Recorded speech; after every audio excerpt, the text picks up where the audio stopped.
السلام علیکم ورحمۃ اللہ وبرکاتہ۔ اعوذ باللہ من الشیطان الرجیم۔ میں پناہ میں آتی ہوں اللہ تعالیٰ کی شیطان مردود کی شرارتوں سے بچنے کے لیے۔ بسم اللہ الرحمن الرحیم۔ اللہ تعالیٰ کے نام کی برکات کے ساتھ میں شروع کرتی ہوں جو بڑا مہربان جو نہایت رحم فرمانے والا ہے۔ بے شک شہر مہینہ رمضان رمضان کا مہینہ الذی جو انزلہ نازل کیا گیا فیہ اس مہینہ میں القرآن قرآن، یعنی رمضان کا مہینہ جس میں قرآن نازل ہوا۔ قرآن کی صفت دیکھیں کیا ہے، ہدن یہ قرآن ہدایت ہے، لی کے لیے، للناسی لوگوں کے لیے، و دوسری صفت ہے اور وبینات من الہدا اور ہدایت کی واضح دلیلیں ہیں، یعنی روشن دلیلیں ہیں اس قرآن مجید میں۔ اور کیا ہے صفت نمبر 3، والقرآن اور یہ جو قرآن ہے یہ کیا ہے، حق اور باطل میں فرق کرنے والی کتاب ہے۔ فمن پس جو شخص شاہدہ حاضر ہو، فمن شاہدہ پس جو شخص پائے، منکم الشہر تم میں سے اس مہینے کو، فلیصمہ پس چاہیے کہ وہ روزہ رکھے، یعنی وہ روزے رکھے اس مہینے میں، وہ جو ہے یہ مہینے کی طرف اس مہینے میں۔ ومن کانا اور جو شخص ہو مریضن بیمار، یعنی جو شخص ہے بیمار اس مہینے میں، یعنی ایسی بیماری روزہ رکھنے سے اس کے بڑھ جانے کا خطرہ ہو تو اس صورت میں روزہ چھوڑ سکتے ہیں، اور اتنا درد ہے نہیں ناقابل برداشت درد ہو تو اس میں بھی روزہ چھوڑنے کی اجازت ہے۔ ومن کان مریضا اور جو شخص ہو بیمار، او یا پھر علی پر سفرن سفر پر ہو، یعنی کسی لمبے سفر پر ہو، تقریباً 48 میل کا سفر ہے، یعنی کسی لمبے سفر پر ہو تو وہ کیا کرے، فعدۃ من ایام اخر، فعدۃ پھر وہ گنتی کو پورا کرے، من ایام اخر دوسرے دنوں میں۔ یرید اللہ چاہتے ہیں اللہ تعالیٰ، بکم الیسر تمہارے لیے آسانیاں، یعنی آسانی چاہتے ہیں، ولا یرید اور نہیں چاہتے، بکم العسر تمہارے لیے اللہ کیا نہیں چاہتے، عسر تنگی مشکلات نہیں چاہتے۔ وَلِتُكْمِلُوا الْعِدَّةَ کیوں تاکہ تم پورا کرو گنتی کو، وَلِتُكَبِّرُوا اللَّهَ اور تاکہ تم بڑائی بیان کرو اللہ تعالیٰ کی، عَلَىٰ مَا اس طریقہ کے ساتھ جو ہداکم رہنمائی کی اس نے تمہاری، وَلَعَلَّكُمْ اور تاکہ تم تشکرون احسان مانو اللہ کا، یعنی اللہ نے اتنی آسانی دے دی، یعنی اگر بیمار ہو تو روزہ چھوڑنے کی اجازت دے دی، اگر لمبے سفر پر ہو تب بھی اجازت دے دی، تو تمہارا کیا کام ہے، تاکہ تم شکر ادا کرو اللہ کا، یعنی احسان مانو اللہ کا۔ یہ جو روزہ ہے یہ اس میں بندہ جو ہوتا ہے وہ اللہ کے قریب ہوتا ہے، یعنی اللہ کے قریب ہونے کا یہ ذریعہ ہے روزہ، تو اس میں زیادہ سے زیادہ عبادت کرنی چاہیے۔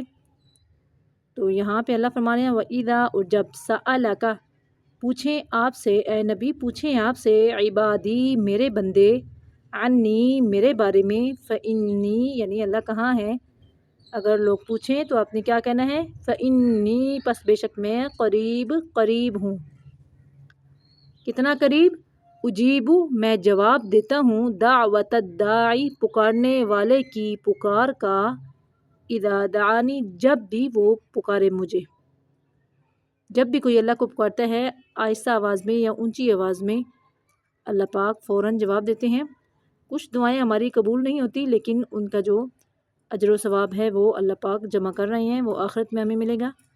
جو ہمارے حق میں بہتر ہوتی ہیں وہ اللہ پاک قبول کر لیتے ہیں، باقی جو دعائیں ہیں جو اکثر قبول نہیں ہوتی تو وہ بھی ہمارے حق میں بہتر ہوتا ہے اس لیے، لیکن اس کا ہمیں آخرت میں اجر مل جائے گا۔ اجیبو میں جواب دیتا ہوں، دعوت الداعی پکارنے والے کی پکار کا، اذا دعانی جب وہ پکارتا ہے مجھے۔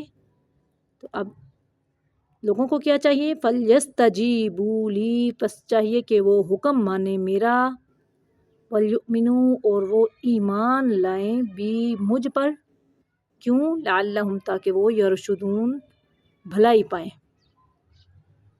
یہاں پہ روزے کے احکام ہیں۔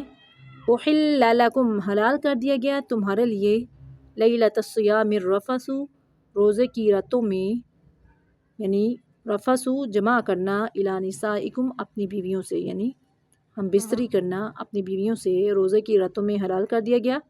اللہ نے امت محمدیہ پر یہ حلال کر دیا۔ ہن وہ بیویاں لباس لکم تمہارا لباس ہیں، وانتم اور ہو تم لباس لہن ان کا لباس۔ علیم اللہ جانتے ہیں اللہ تعالیٰ انکم بے شک تم کون تم تھے تم تختانون تم خیانت کرتے انفسکم اپنی جانوں سے، فتابہ پھر رجوع فرمایا اللہ نے علیکم تم پر، وعفا اور معاف کر دیا اللہ نے عنکم تم کو۔ یہاں پہ پہلی جو امتیں تھیں ان میں سونے کے بعد روزہ، یعنی مغرب کے بعد اگر وہ سو گئے تو ان کا روزہ سٹارٹ ہو جاتا تھا۔ تو جب امت محمدیہ پر روزے فرض کیے گئے تو بعض صحابہ کرام جو تھے وہ دل میں اس کو غلط سمجھتے تھے، یعنی بیویوں سے ہم بستری کرنا، لیکن اللہ نے پھر واضح کر دیا کہ تمہارے لیے یہ حلال کر دیا گیا، یعنی تم دل میں برا سمجھتے تھے کہ ہم غلط کر رہے ہیں، پھر اللہ نے یعنی کہ حقیقت میں ایسا نہیں تھا، تمہارے لیے قانون بدل گیا تھا، پھر اللہ نے کیا کیا، رجوع کیا تمہیں اور یعنی معاف کر دیا تم کو۔ فالآن پس اب باشروہن تم مباشرت کرو ان عورتوں سے، وابتغوا اور تم تلاش کرو ماں وہ اولاد جو، یعنی اولاد بھی اس سے لے سکتے ہیں اور سکون بھی، اور وہ سکون جو کتب اللہ لکھ دیا اللہ تعالیٰ نے لکم تمہارے لیے، یعنی مغرب کے بعد روزہ افطار کرنے کے بعد تم کر سکتے ہو صبح تک۔ کب تک؟ وکلو اور تم کھاؤ، وشربو اور تم پیو، یعنی اپنی بیویوں سے بھی ملو، کھاؤ پیو۔